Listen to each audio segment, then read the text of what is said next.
ಸ್ನೇಹಿತರೆ, ಮೀಡಿಯಾ ಮಾಸ್ಟರ್ಸ್ಗೆ ಸ್ವಾಗತ ಸುಸ್ವಾಗತ.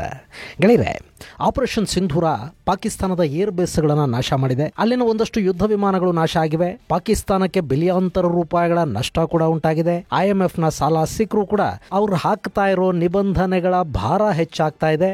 ಸಾಲ ಕೊಡೋ ಮೊದಲೇ ಕಠಿಣ ನಿಯಮಗಳನ್ನು IMF ಪಾಕಿಸ್ತಾನದ ಮೇಲೆ ವಿಧಿಸ್ತಾ ಇದೆ. ಇಷ್ಟಾದರೂ ಈ ಆಪರೇಷನ್ನಿಂದ ಲಾಭ ಆಗಿರೋದು ಪಾಕಿಸ್ತಾನದ ಸೇನೆಗೆ ಅಂತ ಹೇಳ್ತಾ ಇದ್ದಾರೆ. ಸೇನೆ ತನಗೆ ಬೇಕಾದ ಹಾಗೆ ಈ ಬಾರಿಯ ಪಾಕಿಸ್ತಾನದ ಬಜೆಟ್ ಅಲ್ಲಿ ಹೆಚ್ಚುವರಿ ಹಣವನ್ನು ಮೀಸಲಿಡಿಸ್ಕೊಳ್ತಾ ಇದೆ. ಅವರಿಗೆ ಬೇಕಾಗಿದ್ದದ್ದು ಹಣ, ಅದು ಸಿಗ್ತಾ ಇದೆ. ಇನ್ನು ಪಾಕಿಸ್ತಾನದ ಸೇನೆಯ ಬಗ್ಗೆ ಅಲ್ಲಿನ ಜನಕ್ಕೆ ಒಂಥರ ವಿಚಿತ್ರವಾದ ಸಿಟ್ಟಿತ್ತು. ಈಗ ಭಾರತದ ಜೊತೆಗಿನ ಸಂಘರ್ಷದ ನಂತರ ಅದು ಸ್ವಲ್ಪ ಮಟ್ಟಿಗೆ ಡೈಲ್ಯೂಟ್ ಆದ ಹಾಗೆ ಕೂಡ ಕಾಣ್ತಾ ಇದೆ. ಆದರೆ ಅದು ಕೂಡ ಪಂಜಾಬ್ ಪ್ರಾಂತ್ಯದಲ್ಲಿ ಮಾತ್ರ. ಉಳಿದಂತೆ ಖೈಬರ್, ಬಲೂಚ್, ಸಿಂಧ್ ಜನರ ಸಿಟ್ಟು, ಹೋರಾಟಗಳು ಹಾಗೆ ಮುಂದುವರಿತಾ ಇವೆ. ಇನ್ನು ಪಾಕಿಸ್ತಾನ ಅನ್ನೋ ದೇಶಕ್ಕೆ ಮೊದಲಿಂದಲೂ ದೊಡ್ಡ ಶತ್ರುಗಳು ಯಾರು ಗೊತ್ತಾ? ಅಲ್ಲಿನ ಸೇನಾಧಿಕಾರಿಗಳು, ಸೇನಾ ಮುಖ್ಯಸ್ಥರೇ. ಗೆಳೆಯರೆ, ಅಲ್ಲಿ ಅವತ್ತೂ ಅಷ್ಟೇ ಇವತ್ತೂ ಅಷ್ಟೇ ಪ್ರಜಾಪ್ರಭುತ್ವ ಕಡಿಮೆ, ಸೇನಾಡಳಿತ ಹೆಚ್ಚು. ಸೇನಾ ಮುಖ್ಯಸ್ಥನಿಗೆ ಅಲ್ಲಿ ಪ್ರಧಾನಿಗಿಂತ ಹೆಚ್ಚು ಅಧಿಕಾರ. ಕೆಲ ಬಾರಿ ಪ್ರಧಾನಿಗಳನ್ನು ಕೆಳಗಿಳಿಸಿ, ಅಧ್ಯಕ್ಷರನ್ನು ಕೆಳಗಿಳಿಸಿ ಸೇನಾ ಮುಖ್ಯಸ್ಥರು ಅಧಿಕಾರವನ್ನು ತಮ್ಮ ಕೈಗೆ ತಗೊಂಡಿದ್ದೂ ಇದೆ. ಇನ್ನು ಕೆಲ ಬಾರಿ ಶಹಬಾಜ್ ಥರದ ಜೋಕರ್ಗಳನ್ನು ಕುರ್ಚಿ ಮೇಲೆ ಕೂಡಿಸಿ ಆಡಳಿತವನ್ನು ತಮ್ಮ ಕೈಯಲ್ಲಿ ಇಟ್ಕೊಂಡು ಆಡಿಸಿದ್ದೂ ಇದೆ. ಆದರೆ ಇಡೀ ಪಾಕಿಸ್ತಾನವನ್ನು ತಾವೇ ಆಳಿ ಬಿಡಬೇಕು ಅಂತ ಹೋದ, ಭಾರತದ ಮೇಲಿನ ದ್ವೇಷವನ್ನು ಜೀವನದ ಧ್ಯೇಯ ಅಂದ್ಕೊಂಡ 4 ಸೇನಾಪತಿಗಳ ಬಗ್ಗೆ ನಾನಿಲ್ಲಿ ನಿಮಗೊಂದು ಸ್ವಲ್ಪ ಹೇಳಬೇಕಿದೆ. ಅಷ್ಟೇ ಅಲ್ಲ, ಸಾವಿರಾರು ಜನರ ಸಾವಿಗೆ ಕಾರಣರಾದ ಮತ್ತು ಉಗ್ರವಾದಕ್ಕೆ ಜನ್ಮ ಕೊಟ್ಟು ಅದನ್ನು ಪೋಷಿಸಿದ ಆ ಸೇನಾ ಮುಖ್ಯಸ್ಥರು ಮತ್ತು ಪಾಕಿಸ್ತಾನದ ಸರ್ವಾಧಿಕಾರಿಗಳ ಅಂತ್ಯ ಹೇಗಾಯಿತು ಅನ್ನೋದನ್ನು ಕೂಡ ನಾವು ತಿಳ್ಕೋಬೇಕಿದೆ. ಹಾಗಾದರೆ ತಡ ಯಾಕೆ? ಬನ್ನಿ ನೋಡ್ಬಿಡೋಣ.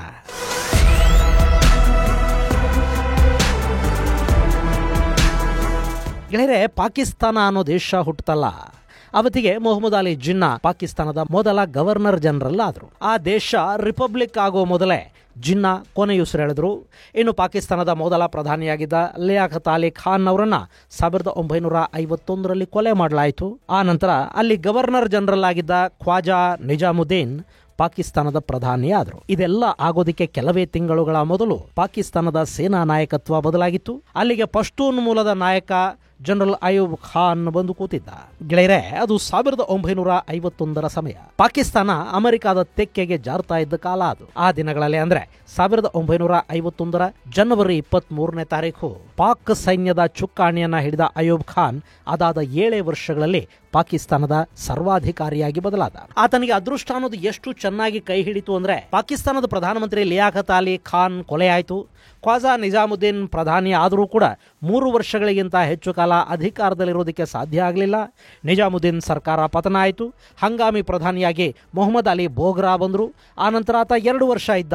ನಂತರ ಚೌಧರಿ ಮೊಹಮ್ಮದ್ ಅಲಿ ಪ್ರಧಾನಿ ಆದರು. ಆದರೆ ಬಹುಮತ ಇರಲಿಲ್ಲ. ಮುಸ್ಲಿಂ ಲೀಗ್, ಅವಾಮಿ ಲೀಗ್, ರಿಪಬ್ಲಿಕನ್ ಪಾರ್ಟಿಗಳೆಲ್ಲ ಕೂಡಿ ಮಾಡಿಕೊಂಡಿದ್ದ ಸರ್ಕಾರ ಅದು ಕೂಡ ಹೆಚ್ಚು ದಿನ ಉಳಿಲಿಲ್ಲ. ಹುಸೇನ್ ಶಾಹಿದ್ ಸುಹ್ರಾವರ್ದಿ ಪ್ರಧಾನಿ ಆದರೂ ಆತನಿಗೂ 1 ವರ್ಷದ ಮೇಲೆ 35 ದಿನಗಳ ಕಾಲ ಮಾತ್ರ ಆಡಳಿತ ಮಾಡೋದಕ್ಕೆ ಅವಕಾಶ ಸಿಕ್ತು. ಆ ನಂತರ ಮತ್ತೆ 3 ಜನ ಪ್ರಧಾನಿಗಳು ಬದಲಾಗ್ತಾ ಹೋದರು. ಯಾವಾಗ ಅಲ್ಲಿ ಪ್ರಧಾನಿ ಕುರ್ಚಿಗಾಗಿ ಮ್ಯೂಸಿಕಲ್ ಚೇರ್ ನಡೀತಾ ಇತ್ತೋ ಆ ಸಮಯವನ್ನು ಬಳಸಿಕೊಂಡಿದ್ದು ಸೇನಾ ಮುಖ್ಯಸ್ಥ ಅಯೂಬ್ ಖಾನ್. ಆತ ಚುನಾಯಿತ ಸರ್ಕಾರವನ್ನು ಪದಚ್ಯುತಗೊಳಿಸಿ ಪಾಕಿಸ್ತಾನದ ಆಡಳಿತವನ್ನು ಸಂಪೂರ್ಣವಾಗಿ ತನ್ನ ಕೈಗೆ ತಗೊಂಡ. 1958ರಲ್ಲಿ ಪಾಕಿಸ್ತಾನದ ಅಧ್ಯಕ್ಷ ಇಸ್ಕಂದರ್ ಅಲಿ ಮಿರ್ಜಾನನ್ನ ಬದಿಗೆ ಸರಿಸಿ ತಾನೇ ಅಧ್ಯಕ್ಷ ಅಂತ ಕೂಡ ಘೋಷಿಸಿಕೊಂಡು ಬಿಟ್ಟ.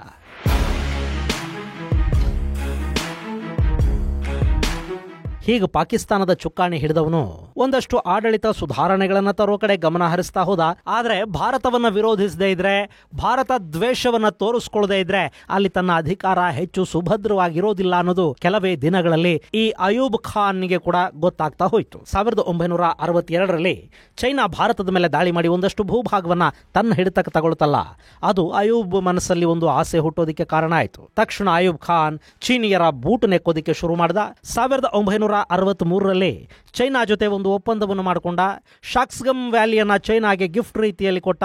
ಇನ್ನು 65ರ ಹೊತ್ತಿಗೆ ಅಯೂಬ್ ಖಾನ್ ಇದೇ ಚೈನಾ ನಂಬಿಕೊಂಡು ಭಾರತದ ವಿರುದ್ಧ ಆಪರೇಷನ್ ಜಿಬ್ರಾಲ್ಟರ್ ಅನ್ನ ಶುರು ಮಾಡಿಸಿದ. ಈ ಮೂಲಕ ಭಾರತದ ಹಿಡಿತದಲ್ಲಿದ್ದ ಜಮ್ಮು ಕಾಶ್ಮೀರವನ್ನ ಸಂಪೂರ್ಣವಾಗಿ ಕಿತ್ಕೊಂಡು ಅದನ್ನು ಪಾಕಿಸ್ತಾನಕ್ಕೆ ಸೇರಿಸಿಕೊಂಡು ಬಿಡಬೇಕು ಅನ್ನೋ ಬಯಕೆ ಆತನದ್ದು. ಆದರೆ ಅವನ ಪ್ರಯತ್ನವನ್ನ ಭಾರತೀಯ ಸೇನೆ ಮಣ್ಣು ಮುಕ್ಕಿಸ್ತು. ಹೀಗಾಗಿ ಪಾಕಿಸ್ತಾನ ಆ ಯುದ್ಧದಲ್ಲಿ ಸೋಲನ್ನು ಅನುಭವಿಸಿತು. ಭಾರತೀಯ ಪಡೆಗಳು ಲಾಹೋರ್ವರೆಗೆ ಹೋಗಿ ವಿಜಯ ಪತಾಕೆಯನ್ನ ಹಾರಿಸಿ ಬಂದವು. ಆದರೆ ಅಮೆರಿಕ ಹಾಗೂ ಚೈನಾಗಳ ಬೆಂಬಲ ಪಡ್ಕೊಂಡ ಅಯೂಬ್ ಖಾನ್ ತಾಷ್ಕೆಂಟ್ ಮಾತುಕತೆಯಲ್ಲಿ ತಾನು ಯುದ್ಧದಲ್ಲಿ ಕಳ್ಕೊಂಡಿದ್ದನ್ನೆಲ್ಲ ವಾಪಸ್ಸು ಪಡ್ಕೊಂಡ. ಇಷ್ಟಾದ್ರೂ ಆ ಯುದ್ಧ ಅಯೂಬ್ ಖಾನ್ ಜನಪ್ರಿಯತೆಯನ್ನ ಕುಗ್ಗಿಸ್ತು. ಗೆಳೆಯರೆ, ಇಲ್ಲಿ ಕೂಡ ಅವತ್ತಿನ ಪಾಕಿಸ್ತಾನದ ಪ್ಲಾನಿಂಗ್ ಕಮಿಷನ್ನ ಉಪಾಧ್ಯಕ್ಷ ಸರ್ದಾರ್ ಅಜೀಜ್ ಬೇರೆಯದ್ದೇ ಮಾತನ್ನ ಹೇಳ್ತಾರೆ. ಅವ್ರ ಪ್ರಕಾರ ಭಾರತದ ಜೊತೆ ಯುದ್ಧ ಮಾಡೋ ಮೂಡು ಈ ಪಠಾಣ್ ಸೇನಾಧಿಕಾರಿಗಿರಲಿಲ್ಲ. ಅದನ್ನ ಮಾಡಿಸಿದ್ದು ಅವತ್ತಿನ ವಿದೇಶಾಂಗ ಸಚಿವ ಜುಲ್ಫಿಕರ್ ಅಲಿ ಭುಟ್ಟೋ. ಅಯೂಬ್ ಖಾನ್ ಪಾಕಿಸ್ತಾನದಲ್ಲಿ ಸಾಕಷ್ಟು ಸುಧಾರಣೆಗಳನ್ನು ತಂದಿದ್ದ. ಅದು ಆತನ ವಿರುದ್ಧ ಅಲ್ಲಿನ ಕಟ್ಟರ್ ಇಸ್ಲಾಮಿಸ್ಟ್ಗಳು ನಿಧಾನವಾಗಿ ಸಿಟ್ಟಿಗೇಳೋ ಹಾಗೆ ಮಾಡ್ತಾ ಇತ್ತು. ಇದೇ ಸಂದರ್ಭದಲ್ಲಿ ವಿದೇಶಾಂಗ ಸಚಿವ ಜುಲ್ಫಿಕರ್ ಅಲಿ ಭುಟ್ಟೋ ಈ ಅಯೂಬ್ ಖಾನನ ತಲೆ ಕೆಡಿಸೋದಕ್ಕೆ ಶುರು ಮಾಡಿದ. ಭಾರತ ಚೈನಾ ಯುದ್ಧದ ನಂತರ ಕಾಶ್ಮೀರದ ಮೇಲೆ ಪಾಕಿಸ್ತಾನದ ಸೇನೆ ನುಗ್ಗುಬಿಟ್ರೆ ಭಾರತ ಏನು ಮಾಡೋದಕ್ಕೆ ಸಾಧ್ಯವಾಗೋದಿಲ್ಲ ಅನ್ನೋ ಅಸಂಬದ್ಧ ಸಲಹೆಗಳನ್ನು ಕೊಟ್ಟವನು ಜುಲ್ಫಿಕರ್ ಅಲಿ ಭುಟ್ಟೋ. ಅಲ್ಲೊಂದು ಯುದ್ಧ ಆಯಿತು. ಪಾಕಿಸ್ತಾನದ ಕನಸುಗಳನ್ನು ಭಾರತ ನುಚ್ಚುನೂರು ಮಾಡ್ತು. ಯುದ್ಧ ಸೋತು ಕೂಡಲೇ ವಿದೇಶಾಂಗ ಸಚಿವ ರಾಜೀನಾಮೆ ಕೊಟ್ಟ. ಈ ಪಠಾಣನನ್ನು ಬೈಕೊಳ್ತಾ ಓಡಾಡೋದಕ್ಕೆ ಶುರು ಮಾಡ್ದ. ಅವನಿಂದಲೇ ಪಾಕಿಸ್ತಾನ ಸೋಲ್ತು ಅಂತ ಶುರು ಮಾಡ್ದ. ಸೋಲಿನ ಭಾರವನ್ನು ಜನರಲ್ ಅಯೂಬ್ ಖಾನ್ನ ತಲೆಗೆ ಕಟ್ಟಲಾಯಿತು. ಇದಾದ ಮೇಲೆ ಪಾಕಿಸ್ತಾನದಲ್ಲಿ ಅಯೂಬ್ ಖಾನ್ ಆಡಳಿತದ ಬಿಗುವು ಕಡಿಮೆ ಆಗ್ತಾ ಹೋಯಿತು. 1969 ಹೊತ್ತಿಗೆ ಪೂರ್ವ ಪಾಕಿಸ್ತಾನ ಅಂದ್ರೆ ಇವತ್ತಿನ ಬಾಂಗ್ಲಾದೇಶದಲ್ಲಿ ಗಲಭೆಗಳು ಶುರುವಾದವು. ಪಾಕಿಸ್ತಾನದಾದ್ಯಂತ ಅಯೂಬ್ ವಿರೋಧಿ ಹೋರಾಟ ಶುರುವಾಯಿತು. ಹೀಗಾಗಿ ಅಯೂಬ್ ಖಾನ್ 1969 ಮಾರ್ಚ್ 25ನೇ ತಾರೀಖು ಅವತ್ತಿನ ಸೇನಾ ಮುಖ್ಯಸ್ಥ ಜನರಲ್ ಯಾಹಿಯಾ ಖಾನ್ಗೆ ಅಧಿಕಾರವನ್ನು ಹಸ್ತಾಂತರಿಸಿ ತಾನು ಅಧ್ಯಕ್ಷ ಸ್ಥಾನಕ್ಕೆ ರಾಜೀನಾಮೆಯನ್ನು ಕೊಟ್ಟ. ಗೆಳೆಯರೆ, ಅಷ್ಟೊತ್ತಿಗಾಗಲೇ ಅಯೂಬ್ ಖಾನ್ಗೊಂದು ಹೃದಯಾಘಾತ ಆಗಿತ್ತು. ಆತ ಪಾರ್ಶ್ವವಾಯುವಿಗೆ ಬೇರೆ ಒಳಗಾದ. ಓಡಾಡಲಾಗದ ಸ್ಥಿತಿಗೆ ಬಂದ. ಸುಮಾರು 5 ವರ್ಷಗಳ ಕಾಲ ಅವನ ಬದುಕು ಹಾಸಿಗೆ ಮತ್ತು ಕುರ್ಚಿಗಳಿಗೆ ಸೀಮಿತ ಆಯಿತು. 1951ರಿಂದ 69ರವರೆಗೆ ನಿರಂತರ 18 ವರ್ಷಗಳ ಕಾಲ ಪಾಕಿಸ್ತಾನದಲ್ಲಿ ಅಧಿಕಾರವನ್ನು ಅನುಭವಿಸಿದ್ದ ಅಯೂಬ್ ಖಾನ್ ತನ್ನ ಕೊನೆಯ ದಿನಗಳಲ್ಲಿ ಚಿತ್ರಹಿಂಸೆಯನ್ನು ಅನುಭವಿಸಿ 1974ರಲ್ಲಿ ಕೊನೆಯುಸಿರೆಳೆದ.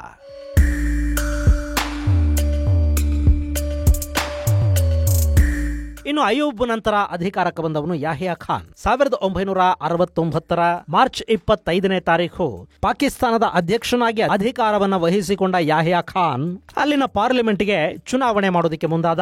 ಪಾಕಿಸ್ತಾನದ ಪಾರ್ಲಿಮೆಂಟ್ ಅಲ್ಲಿ 313 ಸೀಟುಗಳಿದ್ವು. ಅದರಲ್ಲಿ 169 ಮಂದಿ ಪೂರ್ವ ಪಾಕಿಸ್ತಾನ ಅಂದ್ರೆ ಇವತ್ತಿನ ಬಾಂಗ್ಲಾದೇಶದಿಂದ ಆರಿಸಿ ಬರ್ತಾ ಇದ್ರು. ಹಾಗೆಯೇ ಇನ್ನುಳಿದ 144 ಸೀಟುಗಳು ಪಶ್ಚಿಮ ಪಾಕಿಸ್ತಾನದಲ್ಲಿದ್ವು.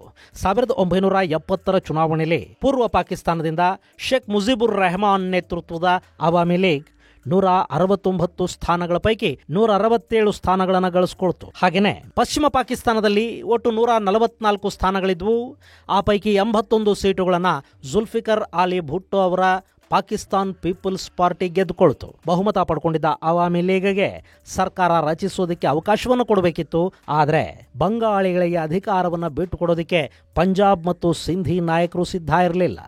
ಇನ್ನು ಈ ಯಾಹಿಯಾ ಖಾನ್ ಕೂಡ ಪಂಜಾಬಿನೇ ಆಗಿದ್ದ. ಅವನಿಗೂ ಬಂಗಾಳಿ ನಾಯಕನೊಬ್ಬ ಪ್ರಧಾನಿ ಆಗೋದು ಇಷ್ಟ ಇರಲಿಲ್ಲ. ಹೀಗಾಗಿ ಅಧಿಕಾರವನ್ನು ಯಾರಿಗೂ ಕೊಡದೆ ಇವನು ತನ್ನ ಬಳಿನೇ ಇಟ್ಕೊಂಡು ಬಿಟ್ಟ. ಗೆಳೆಯರೆ, ಬಾಂಗ್ಲಾ ಅನ್ನೋ ದೇಶ ಹುಟ್ಟೋದಕ್ಕೆ ಕಾರಣವಾಗಿದ್ದು ಇದೇ ಅಧಿಕಾರದ ಲಾಲಸೆ. ಇಲ್ಲಿ ಯಾವಾಗ ಚುನಾವಣೆಯಲ್ಲಿ ಗೆದ್ರೂ ಪಶ್ಚಿಮ ಪಾಕಿಸ್ತಾನ ಪೂರ್ವ ಪಾಕಿಸ್ತಾನಿಗಳಿಗೆ ಅಧಿಕಾರವನ್ನು ಬಿಟ್ಟುಕೊಡೋದಿಲ್ಲ ಅಂತ ಆಯ್ತು. ಬಾಂಗ್ಲಾ ವಿಭಜನೆಯ ಕೂಗು ಶುರುವಾಯಿತು.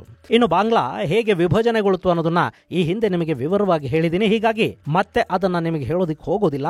1971 ಯುದ್ಧದಲ್ಲಿ ಭಾರತ ಮತ್ತು ರಷ್ಯಾಗಳು ಸೇರಿ ಬಾಂಗ್ಲಾದೇಶದ ಉದಯಕ್ಕೆ ಕಾರಣ ಆದವು. ಈ ಯುದ್ಧದಲ್ಲಿ 93,000 ಪಾಕಿಸ್ತಾನಿ ಸೈನಿಕರು ಭಾರತದ ಮುಂದೆ ಶರಣಾದರು. ಆ ಸೋಲು ಯಾಹಿಯಾ ಖಾನ್ನನ್ನ ಖಿನ್ನತೆಗೆ ತಳ್ಳಿತು. ಅವನ ಅಧಿಕಾರದಲ್ಲಿ ಮುಂದುವರಿಯೋದಕ್ಕೆ ಸಾಧ್ಯನೇ ಇಲ್ಲದ ಪರಿಸ್ಥಿತಿಯಲ್ಲಿ ನಿರ್ಮಾಣವಾಯಿತು.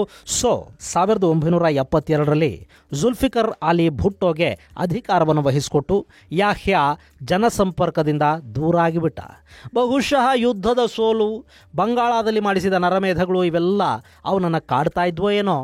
ಮಾನಸಿಕ ಸಮಸ್ಯೆಗಳಿಂದ ನರಳಿ ಯಾಹಿಯಾ ಖಾನ್ 1980 ಆಗಸ್ಟ್ 10ನೇ ತಾರೀಖು ಸಾವನ್ನಪ್ಪದ.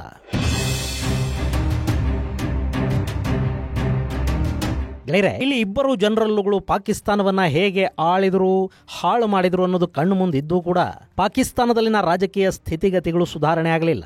ನಿಮಗೆ ಗೊತ್ತಿರಲಿ, ಪಾಕಿಸ್ತಾನ ಅನ್ನೋ ದೇಶ ರಚನೆ ಆದಾಗಿನಿಂದ ಇವತ್ತಿನವರೆಗೆ ಅಲ್ಲಿ ಯಾವ ಪ್ರಧಾನಿಯೂ ತನ್ನ 5 ವರ್ಷದ ಅವಧಿಯನ್ನು ಪೂರೈಸಿಲ್ಲ. ಅಲ್ಲಿನ ರಾಜಕೀಯ ಕಲಹಗಳು, ಅಸ್ಥಿರತೆಯ ಪರಿಣಾಮ ಅಲ್ಲಿ ಮತ್ತೊಬ್ಬ ಸರ್ವಾಧಿಕಾರಿ ಹುಟ್ಟುಕೊಂಡ. ಅವನ ಹೆಸರು ಜನರಲ್ ಜಿಯಾ ಉಲ್ ಹಕ್. 1972ರಲ್ಲಿ ಪಾಕಿಸ್ತಾನದ ಅಧ್ಯಕ್ಷನಾಗಿ ಆಡಳಿತದ ಚುಕ್ಕಾಣಿ ಹಿಡಿದಿದ್ದ ಭುಟ್ಟೋ 73ರ ಹೊತ್ತಿಗೆ ಮತ್ತೆ ಪಾರ್ಲಿಮೆಂಟರಿ ವ್ಯವಸ್ಥೆಯನ್ನ ಜಾರಿಗೆ ತಂದು ಪಾಕ್ ಪ್ರಧಾನಿಯಾಗಿ ಅಧಿಕಾರವನ್ನು ವಹಿಸಿಕೊಳ್ತಾನೆ. ಆದರೆ ಬರೀ 4 ವರ್ಷಗಳನ್ನು ಪೂರೈಸೋದಕ್ಕೆ ಕೂಡ ಭುಟ್ಟೋಗೆ ಸಾಧ್ಯ ಆಗಲಿಲ್ಲ. 3 ವರ್ಷದ 8 ತಿಂಗಳು ಮುಗಿಯೋ ಹೊತ್ತಿಗೆ ಅಲ್ಲಿ ಸೇನಾ ಬಂಡಾಯ ಉಂಟಾಯಿತು. ಭುಟ್ಟೋ ತಾನೇ ಕರ್ಕೊಂಡು ಬಂದು ನೇಮಕ ಮಾಡಿದ್ದ ಸೇನಾ ಮುಖ್ಯಸ್ಥ ಜನರಲ್ ಜಿಯಾ ಉಲ್ ಹಕ್ ಅನ್ನೋ ಪಂಜಾಬಿ ಅಧಿಕಾರವನ್ನು ತನ್ನ ಕೈಗೆ ತಗೊಂಡ. ಅಷ್ಟೇ ಅಲ್ಲ, ಈ ಭುಟ್ಟೋರನ್ನ ಬಂಧಿಸಿ ಜೈಲಿಗೆ ಕೂಡ ತಳ್ಳಿಬಿಟ್ಟ. ಗೆಳೆಯರೆ, ಅಷ್ಟೊತ್ತಿಗಾಗಲೇ ಪಾಕಿಸ್ತಾನ ಸಂಪೂರ್ಣವಾಗಿ ಅಮೆರಿಕಾದ ಆಳ್ವಿಕೆಯಲ್ಲಿತ್ತು. ಅಲ್ಲಿ ಏನೇ ಆದರೂ ಅಮೆರಿಕಾದ ಅನುಮತಿ ಮೇರೆಗೆ ಮಾಡಬೇಕಿತ್ತು. ಇಲ್ಲಿ ಕೂಡ ಹಾಗೆ ಆಯಿತು. ಈ ಭುಟ್ಟೋ ಅಮೆರಿಕ ವಿರೋಧಿ ಅನ್ನೋದನ್ನ ತನ್ನ ಅಬೂಜಾನ್ಗಳಿಗೆ ಮನವರಿಕೆ ಮಾಡಿಕೊಟ್ಟ. ನನಗೆ ಅವಕಾಶ ಸಿಕ್ಕರೆ ನಾನು ಸೋವಿಯತ್ ವಿಸ್ತರಣೆಯನ್ನ ತಡೆಯೋದಕ್ಕೆ ಕಾಯ ವಾಚ ಮನಸ ಅಮೆರಿಕ ಜೊತೆ ಕೆಲಸ ಮಾಡ್ತೀನಿ ಅಂತ ಅವರಿಗೆ ಮಾತು ಕೊಟ್ಟ. ಅಮೆರಿಕಾಗೆ ಕೂಡ ಅದೇ ಬೇಕಾಗಿತ್ತು. ಅವರ ಬೂಟ್ ನೆಕ್ಕುವ ನಿಯತ್ತಿನ ನಾಯೊಂದು ಸೋವಿಯತ್ ಹಾಗೂ ಆಫ್ಘನಿಸ್ತಾನದ ಗಡಿಯಲ್ಲಿರಬೇಕಿತ್ತು. ಸೊ ಅಮೆರಿಕ ಇವನ ಪ್ರಸ್ತಾವನೆಗೆ ಓಕೆ ಅಂತು. ಭುಟ್ಟೋ ಜೈಲು ಪಾಲಾದ. ಜಿಯಾ ಉಲ್ ಹಕ್ ಪಾಕಿಸ್ತಾನದ ಅಧ್ಯಕ್ಷನಾದ. ಭುಟ್ಟೋ ಮೇಲೆ ಭ್ರಷ್ಟಾಚಾರದ ಆರೋಪಗಳನ್ನು ಹೊರಿಸಲಾಯಿತು ಮತ್ತು ಆತನನ್ನ ನೇಣಿಗೆ ಕೂಡ ಹಾಕಲಾಯಿತು. ಯಾವ ಭುಟ್ಟೋ ಅಯೂಬ್ ಖಾನ್ನ ತಲೆ ಕೆಡಿಸಿ ಭಾರತದ ಮೇಲೆ ಆಕ್ರಮಣ ಮಾಡಿಸಿದ್ನೋ ಅದೇ ಭುಟ್ಟೋಗೆ ಅವರದ್ದೇ ದೇಶದಲ್ಲಿ ನೇಣು ಕುಣಿಕೆಯ ಭಾಗ್ಯ ಸಿಗಿತು. ಇನ್ನು ಈ ಜಿಯಾ ಅಮೆರಿಕಾಗೆ ಕೊಟ್ಟ ಮಾತನ್ನು ಕೂಡ ತಪ್ಪಲಿಲ್ಲ. ಅವನು ಪಾಕಿಸ್ತಾನದಲ್ಲಿ ಮುಜಾಹಿದೀನ್ಗಳನ್ನ ಸೃಷ್ಟಿ ಮಾಡ್ದ.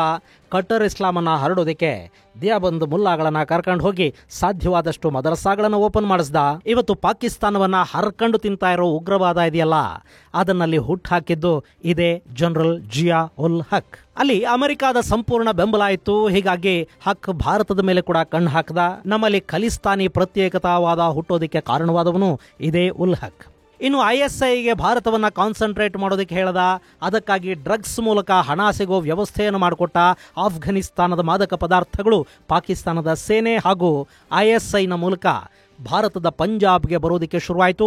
ಅಲ್ಲಿಂದ ಭಾರತದ ನಾನಾ ಕಡೆಗಳಿಗೆ ಮಾದಕ ಪದಾರ್ಥ ಹರಡ್ತಾ ಹೋಯಿತು. ಮುಂಬೈ ಭೂಗತ ಜಗತ್ತಿಗೆ ISIನ ಸಂಪರ್ಕ ಶುರುವಾಗಿದ್ದು ಕೂಡ ಇದೇ ಜಿಯಾ ಉಲ್ ಹಕ್ನ ಕಾಲದಲ್ಲಿ. ಇನ್ನು ನಮ್ಮ ಸಿಯಾಚಿನ್ ಗ್ಲೇಷಿಯರ್ ಮೇಲೆ ಕೂಡ ಇವನು ಕಣ್ಣು ಬಿತ್ತು. ಆದರೆ ಭಾರತೀಯ ವಾಯುಪಡೆ ಆಪರೇಷನ್ ಮೇಘದೂತ್ ಮೂಲಕ ಸಿಯಾಚಿನ್ ಗ್ಲೇಷಿಯರ್ ಅನ್ನು ಉಳಿಸ್ಕೊಳ್ತು.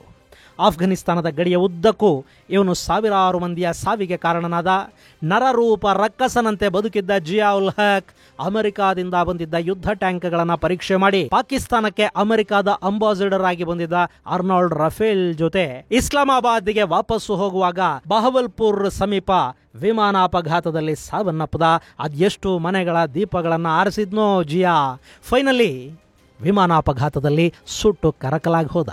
ಇನ್ನು ಇದೇ ರೀತಿ ಬಲಿಯಾದ ಮತ್ತೊಬ್ಬ ಜನರಲ್ ಅಂದ್ರೆ ಅವನು ಮುಷರ್ರಫ್. 1998ರಲ್ಲಿ ಪಾಕಿಸ್ತಾನದ ಪ್ರಧಾನಿಯಾಗಿದ್ದ ನವಾಜ್ ಶರೀಫ್ ಜನರಲ್ ಮುಷರ್ರಫ್ನನ್ನ ಸೇನಾ ಮುಖ್ಯಸ್ಥನ ಹುದ್ದೆಗೆ ತಂದು ಕೂರಿಸಿದ್ರು. ಇದೇ ಸಂದರ್ಭದಲ್ಲೇ ಭಾರತ ಮತ್ತು ಪಾಕಿಸ್ತಾನಗಳ ನಡುವೆ ಸಂಬಂಧ ಸುಧಾರಣೆಯ ಮಾತುಕತೆಗಳಾಗ್ತಾ ಇದ್ವು. ಹಾಗೆ ನೋಡಿದ್ರೆ ಈ ಮುಷರ್ರಫ್ ಪಾಕಿಸ್ತಾನಿನೇ ಅಲ್ಲ, ಆತ ಪಂಜಾಬಿ ಕೂಡ ಅಲ್ಲ. ಅವನು ಮುಹಾಜಿರ್ ಅಂದ್ರೆ ವಿಭಜನೆಯ ಕಾಲಕ್ಕೆ ಭಾರತದಿಂದ ಪಾಕಿಸ್ತಾನಕ್ಕೆ ಹೋಗಿದ್ದ ಕುಟುಂಬಕ್ಕೆ ಸೇರಿದವನು. ಹೀಗಾಗಿ ಭಾರತ ಪಾಕ್ ಸಂಬಂಧ ಸುಧಾರಣೆಗೆ ಮುಷರ್ರಫ್ ಕೂಡ ಕೈ ಜೋಡಿಸಬಹುದಿತ್ತು. ಆದರೆ ಹಾಗಾಗಲಿಲ್ಲ. ಒಂದ್ ಕಡೆ ಪಾಕಿಸ್ತಾನ ಭಾರತದ ಜೊತೆ ಶಾಂತಿಯ ಮಾತುಕತೆಗಳನ್ನ ಆಡ್ತಾ ಇದ್ರೆ, ಮತ್ತೊಂದು ಕಡೆ ಮುಷರ್ರಫ್ ಕಾರ್ಗಿಲ್ಗೆ ಸೇನೆಯನ್ನ ನುಗ್ಗಿಸ್ದ. ಇದು 1999ರ ಕಾರ್ಗಿಲ್ ಯುದ್ಧಕ್ಕೆ ಕಾರಣ ಆಯಿತು. ಆನಂತರ ಪಾಕಿಸ್ತಾನ ಯಥಾ ಪ್ರಕಾರ ಅಮೆರಿಕಾದ ಮೊರೆ ಹೋಯಿತು. ಅಷ್ಟೊತ್ತಿಗೆ ಭಾರತೀಯ ಪಡೆಗಳು ಕಾರ್ಗಿಲ್ ಬೆಟ್ಟಗಳನ್ನು ಖಾಲಿ ಮಾಡಿಸಿ ಆಗಿತ್ತು. ಆದರೆ ಈ ಯುದ್ಧದ ಸೋಲು ಪಾಕಿಸ್ತಾನದಲ್ಲಿ ಕ್ಷಿಪ್ರ ಕ್ರಾಂತಿಗೆ ಕಾರಣ ಆಯಿತು. ಪ್ರಧಾನಿ ನವಾಜ್ ಶರೀಫ್ ಅವರನ್ನ ಪದಚ್ಯುತಗೊಳಿಸಿ ಮುಷರ್ರಫ್ ಅಧಿಕಾರವನ್ನು ತನ್ನ ಕೈಗೆ ತಗೊಂಡ. 1999ರ ಅಕ್ಟೋಬರ್ 12ರಿಂದ 2001ರ ಜೂನ್ 20ರವರೆಗೆ ಮುಷರ್ರಫ್ ಪಾಕಿಸ್ತಾನದ ಚೀಫ್ ಎಕ್ಸಿಕ್ಯೂಟಿವ್ ಆಗಿದ್ದ. ಆ ನಂತರ ಆತ ಪಾಕಿಸ್ತಾನದ 10ನೇ ಅಧ್ಯಕ್ಷ ಅಂತ ಘೋಷಿಸಿಕೊಂಡ. ಇದು ಅಮೆರಿಕಾದ ಕಣ್ಣನ್ನು ಕೆಂಪುಗು ಮಾಡಿತು. ಆದರೆ 2001ರ ಸೆಪ್ಟೆಂಬರಲ್ಲಿ ಅಮೆರಿಕಾದ ಮೇಲೆ ಅಲ್ ಖೈದಾ ದಾಳಿ ಮಾಡ್ತು ನೋಡಿ. ಅದಾದ ಮೇಲೆ ಆಫ್ಘನಿಸ್ತಾನದ ಮೇಲೆ ದಾಳಿ ಮಾಡೋದಕ್ಕೆ ಸಿದ್ಧವಾದ ಅಮೆರಿಕಾಗೆ ಅಲ್ಲಿ ಪಕ್ಕದಲ್ಲೇ ತನಗೊಂದು ಕೈಗೊಂಬೆ ಬೇಕಾಗಿತ್ತು. ಹೀಗಾಗಿ ಅಮೆರಿಕ ಮುಷರ್ರಫ್ನನ್ನು ಉಳಿಸ್ಕೊಳ್ತು. ಹೀಗೆ ಸುಮಾರು 7 ವರ್ಷಗಳ ಕಾಲ ಮುಷರ್ರಫ್ ಪಾಕಿಸ್ತಾನದ ಅಧಿಕಾರವನ್ನು ಅನುಭವಿಸಿದ. ಅವನು ಚುನಾವಣೆಯನ್ನು ನಡೆಸಿ ಪ್ರಜಾಪ್ರಭುತ್ವವನ್ನು ಸ್ಥಾಪಿಸ್ತೀನಿ ಅಂತ ಹೇಳ್ತಲೇ ಇದ್ದ. ಕಡೆಗೆ ಅಂತಾರಾಷ್ಟ್ರೀಯ ಒತ್ತಡ ಹೆಚ್ಚಾದ ಮೇಲೆ ಮುಷರ್ರಫ್ ಚುನಾವಣೆಗಳನ್ನು ನಡೆಸಬೇಕಾಗಿ ಬಂತು. ಆನಂತರ ಅಲ್ಲಿ ಚುನಾಯಿತ ಸರ್ಕಾರ ಅಧಿಕಾರಕ್ಕೆ ಬಂತು. ಜನರಲ್ ಪರ್ವೇಜ್ ಮುಷರ್ರಫ್ ಲಂಡನ್ಗೆ ಓಡಿ ಹೋದ. ಅದಾದ ಮೇಲೆ ಅವನು ದುಬೈಗೆ ಹೋದ. ಕಡೆಗೆ ಕಾಡಬಾರದ ಕಾಯಿಲೆಗಳೆಲ್ಲ ಅವನನ್ನು ಆವರಿಸಿಕೊಂಡವು. ಮುಷರ್ರಫ್ ರೋಗಗ್ರಸ್ತನಾಗಿ ಸಾವಿಗೀಡಾದ. ಗೆಳೆಯರೆ, ಇವತ್ತು ಬಲೂಚ್ ಹೋರಾಟ ಇದೆಯಲ್ಲ, ಅದು ಉಚ್ಛ್ರಾಯ ಸ್ಥಿತಿಗೆ ಹೋಗೋದಕ್ಕೆ ಈ ಮುಷರ್ರಫೇ ಕಾರಣ. ಅಕ್ಬರ್ ಬುಕ್ತಿ ಸೇರಿದಂತೆ ಸಾಕಷ್ಟು ಬಲೂಚ್ ನಾಯಕರನ್ನ ಅನ್ಯಾಯವಾಗಿ ಕೊಲ್ಲಿಸಿದವನು ಮುಷರ್ರಫ್. ಅಷ್ಟೇ ಅಲ್ಲ, ಟಿಟಿಪಿ ಇವತ್ತು ಪಾಕಿಸ್ತಾನದ ವಿರುದ್ಧ ಬೆಂಕಿ ಕಾರೋದಕ್ಕೆ ಕೂಡ ಮುಷರ್ರಫೇ ಕಾರಣ. ಖೈಬರ್ ಪಖ್ತೂನ್ಖ್ವಾ ಭಾಗದಲ್ಲಿ ಅಮೆರಿಕಾಗಾಗಿ ಆತ ಮಾಡಿಸಿದ ವೈಮಾನಿಕ ದಾಳಿಗಳು ಸಾವಿರಾರು ಪಾಕಿಸ್ತಾನಿಯರನ್ನ, ಅದರಲ್ಲೂ ಖೈಬರ್ ಪಖ್ತೂನ್ಖ್ವಾದ ಪಠಾಣರ ಹತ್ಯೆಗೆ ಕಾರಣ ಆದವು. ಭಾರತದ ವಿಷಯದಲ್ಲಂತೂ ಅವನು ಯಾವತ್ತೂ ವಿಲನ್ನೇ. ಹೀಗೆ ಸಾವಿರಾರು ಸಾವುಗಳಿಗೆ ಕಾರಣನಾದ ಮುಷರ್ರಫ್ ಕಡೆಗೆ ದೇಶವಲ್ಲದ ದೇಶದಲ್ಲಿ ಪ್ರಾಣ ಬಿಡಬೇಕಾಗಿ ಬಂತು. ಈಗ ಆಸೀಂ ಮುನೀರ್ ಅವನು ಪಾಕಿಸ್ತಾನದ ಆಡಳಿತವನ್ನು ಯಾವಾಗ ತನ್ನ ಕೈಗೆ ತಗೋತಾನೋ, ಈ ಜೋಕರ್ ಶರೀಫ್ ಅನ್ನ ಯಾವಾಗ ಒದ್ದು ಆಚೆಗೆ ತಳ್ತಾನೋ ಗೊತ್ತಿಲ್ಲ. ಆ ನಂತರ ಏನೆಲ್ಲ ಆಗುತ್ತೆ ಅನ್ನೋದನ್ನು ಕೂಡ ನಾವು ಕಾದು ನೋಡಬೇಕಿದೆ. ಇದು ಗೆಳೆಯರೆ, ಪಾಕಿಸ್ತಾನದ ಸರ್ವಾಧಿಕಾರಿಗಳಾದ ಮಿಲಿಟರಿ ಜನರಲ್ಗಳು ಹಾಗೂ ಅವರ ಅಂತ್ಯ ಹೇಗಾಯಿತು ಅನ್ನೋದರ ಕುರಿತಾದ ಒಂದಷ್ಟು ಮಾಹಿತಿ. ಮುಂದಿನ ಸಂಚಿಕೆಯಲ್ಲಿ ಮತ್ತಷ್ಟು ವಿಶೇಷಗಳ ಜೊತೆ ಮತ್ತೆ ಭೇಟಿಯಾಗೋಣ. ಅಲ್ಲಿವರೆಗೆ ಜೈ ಹಿಂದ್, ಜೈ ಕರ್ನಾಟಕ.